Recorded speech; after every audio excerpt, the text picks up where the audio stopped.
Ni. Dua ni.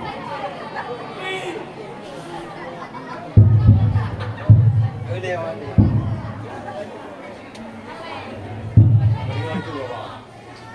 Assalamualaikum warahmatullahi wabarakatuh. Waalaikumsalam warahmatullahi wabarakatuh.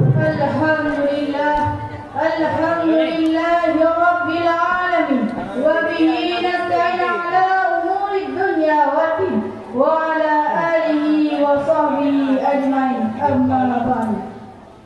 Pertama-tama, jawab langkah yang paling utama, marilah kita sama-sama memanjatkan puji beserta syukur atas kehadiran Allah Subhanahu wa taala, yang mana oleh Allah yang telah memberikan kita sehat badan, waras pikiran, sehingga kita dapat berkumpul di tempat yang sangat mulia ini.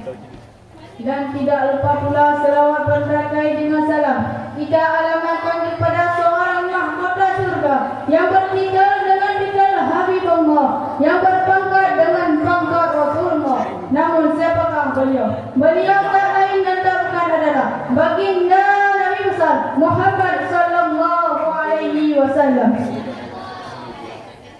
Kata-kata ketakliman wal ikraman kami kepada Abu Rohani kita bersama selaku pimpinan daerah Darul Kamaliyah Masjid Raya Purwala, dan kepada Dewan Guru dan taklim wal ikraman kami kepada Dewan Hakim, dan penghormatan kami yang teristimewa kepada hadirin wal hadirat yang dirahmati Allah Subhanahu wa taala. Sering salam ta'lim, izinkanlah kepada kami untuk membawakan syarhil Quran yang berjudul Genggamnya Dunia dengan Al-Quran. Al-Quran merupakan jamuan Allah Subhanahu wa taala yang ditulis dengan bahasa Arab, keutamaan kalam Allah di atas kalam-kalam lainnya, seperti kemuliaan Allah di atas makhluknya.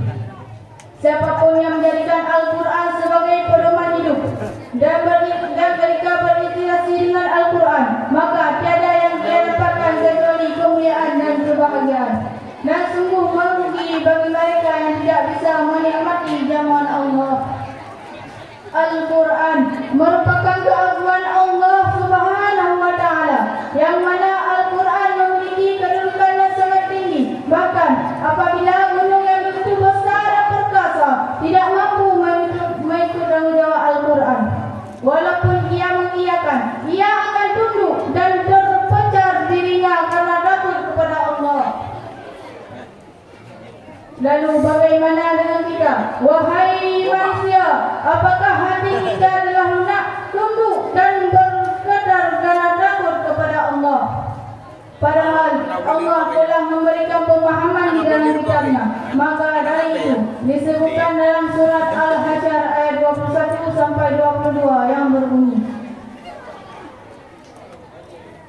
A'udzu billahi minasy syaithanir rajim.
Dengan menyebut nama Ya Allah yang Maha Pengasih, Maha Penyayang.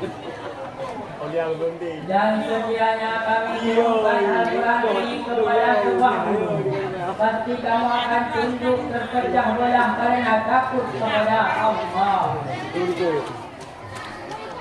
Dan perumpamaan itu kami buat untuk manusia agar mereka berpikir, dialah Allah, tidak ada Tuhan selain Dia, yang mengetahui yang gaib dan nyata, yang Maha Pengasih, Maha Penyayang. Maha benar Allah atas segala firman-Nya. Ayat tersebut menjelaskan kepada kita yang bahawa apabila gunung yang begitu besar dan perkasa tidak mampu menanggungjawab Al-Quran ini, sedangkan kita manusia merupakan satu-satunya makhluk yang diamanahkan Al-Quran.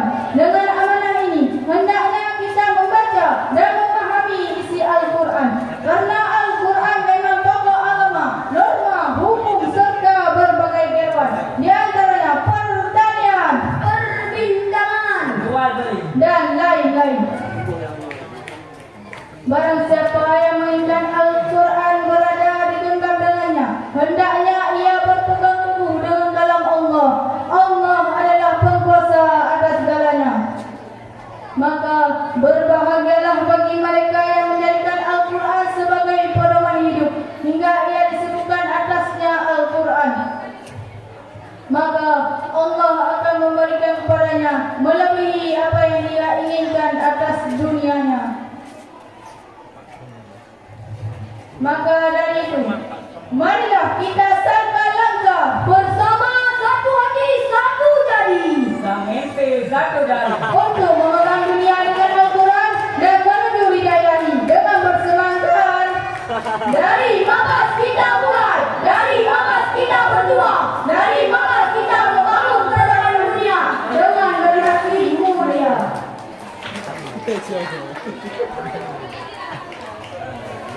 Ilalakum fil lafzil akhar ihdinas siratal mustaqim. Wassalamu alaikum warahmatullahi wabarakatuh.